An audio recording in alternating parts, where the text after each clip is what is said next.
To start off this course, let's learn the basics of how blend modes work. Blend modes allow you to combine multiple layers together, and they work kind of like opacity. So to begin this video, let's take a quick look at opacity.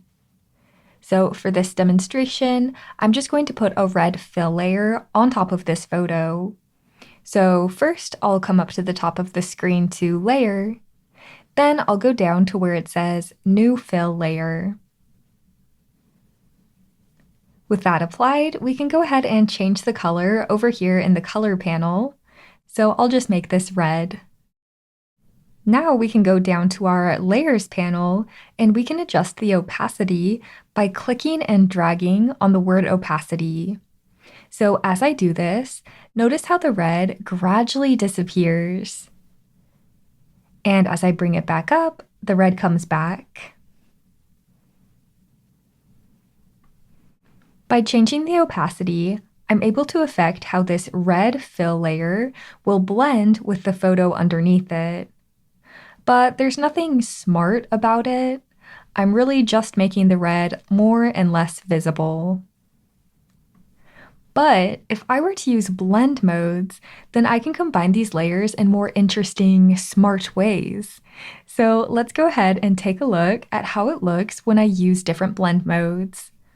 First, I'm going to apply multiply, and you can see what that looks like. Then I'll go down to screen. And last, I'll go down to overlay. We'll learn more about these blend modes in the next videos, but for now, there are 3 things I want you to keep in mind when working with blend modes. Those 3 things are the blend layer, the base layer, and the result. The blend layer is the layer that you're applying the blend mode to. So in our example, the red fill layer was the blend layer. The base layer is the layer that's underneath, it's the base of everything. So in our example, that was the photo of the woman.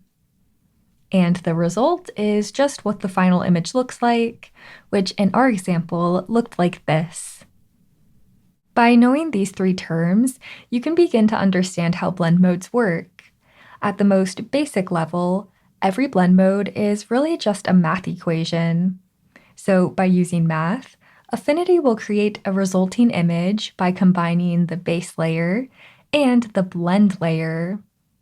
But depending on the blend mode you use, the exact variables in this equation will be different.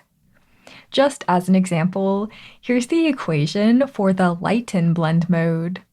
You do not need to memorize this formula, but in simple terms, all this equation is doing is it's finding the brightest pixels from our base layer and the blend layer, and then the result only keeps the pixels that are the brightest.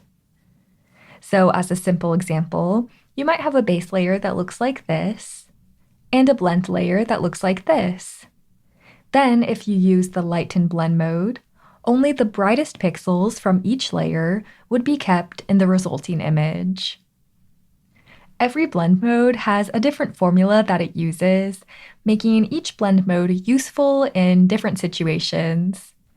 So in the next few lessons, we'll take a closer look at a few of the most important blend modes, and then we'll learn when you'd want to use each one of them.